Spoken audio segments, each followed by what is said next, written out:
When stars bleed, empires fall. The Crimson Signal.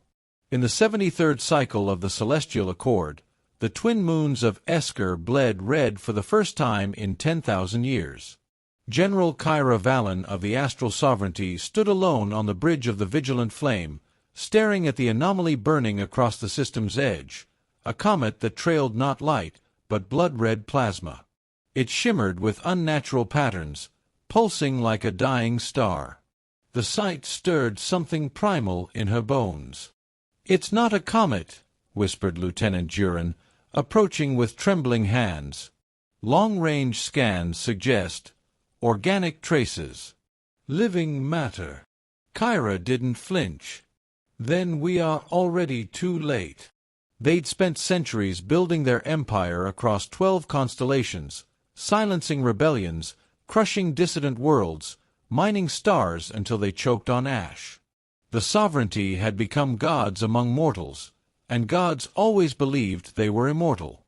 Until now. The Red Comet was known in forbidden archives as Vaxor's Tear, an ancient harbinger of galactic extinction, buried by emperors who feared panic more than death.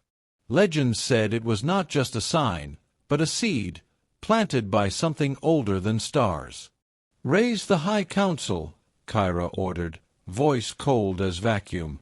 "They need to see this." But even as the holoscreen flickered with the faces of lords and regents, the bleeding star behind Kyra cast long shadows over their vanity. "It's a myth," shouted Regent Talvek. "We've mapped this quadrant for millennia. There is no—" The comms officer cut in. Signal received from deep space, repeating, in ancient galactic. A strange, metallic voice filled the chamber. "When stars bleed, empires fall. The reckoning begins." Silence.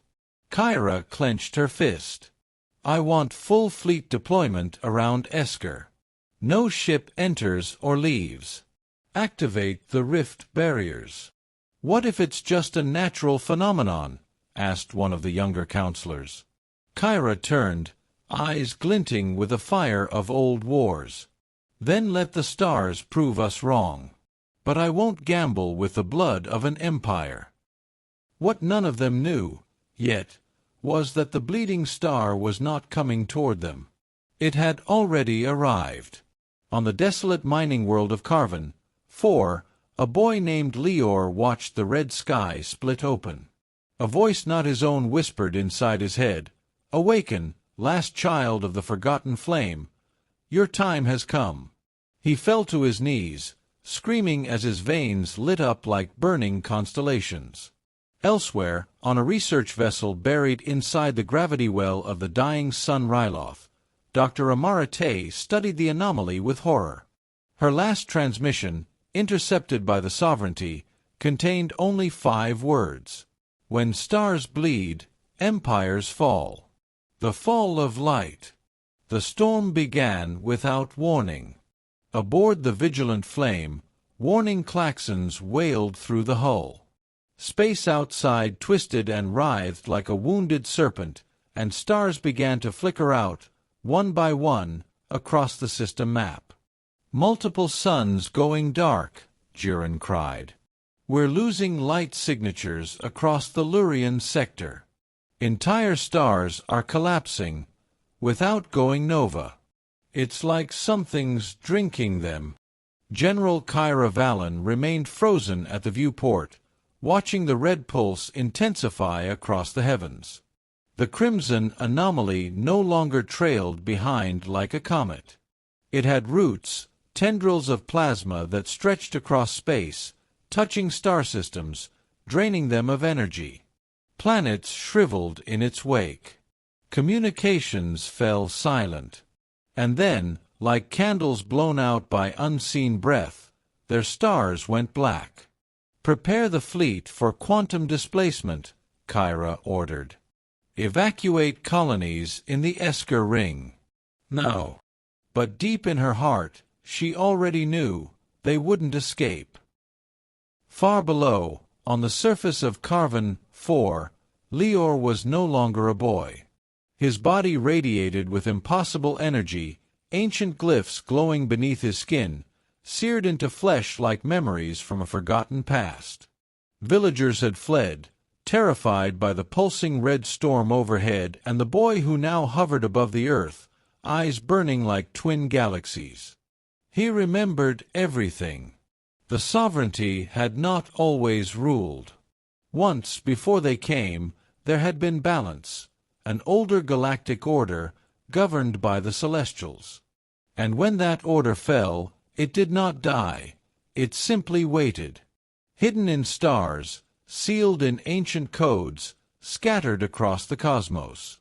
He was their last vessel, born in silence, awakened in blood, and now their vengeance flowed through him. Lior raised his hands, and the sky answered.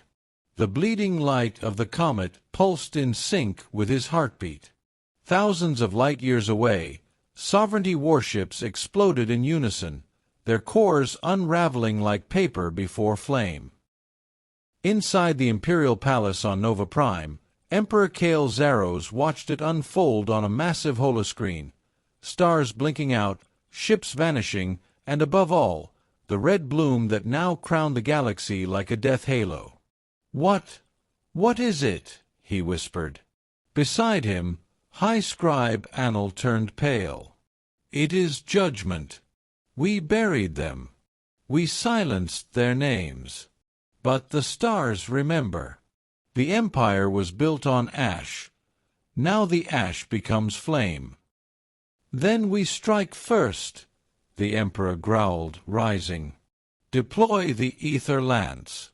Bring down the anomaly before it reaches our core systems." "But sire," the scribe hesitated, "there's no target. The bleeding star is everywhere now. It's inside the light itself." General Kyra Valen had made her choice. As the vigilant flame entered low orbit around Carvan 4, she saw him, the boy, suspended in air, body glowing like the center of a newborn sun. She opened a direct channel. "Lior, if that is your name." He turned toward her voice. The stars behind him warped. "I know what they did," she continued. "I know the sovereignty built its throne from bones. I fought its wars, buried its secrets. But we're not all monsters. Help me stop this. Help me save what little remains." For a moment, silence.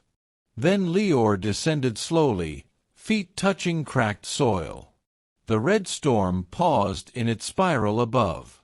Kyra landed in a drop pod and stepped out, facing him.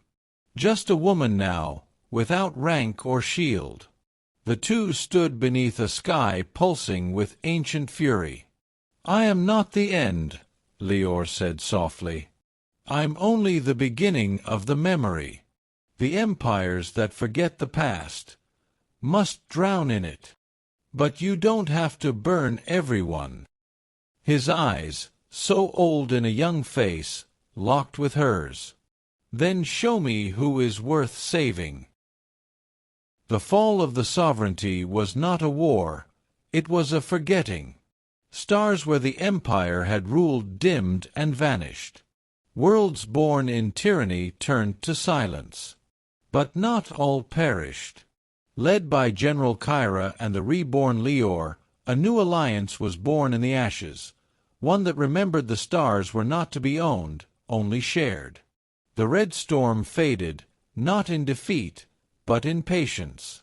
For the stars will bleed again, when history is once more buried beneath the gold of power. But this time, the galaxy would remember.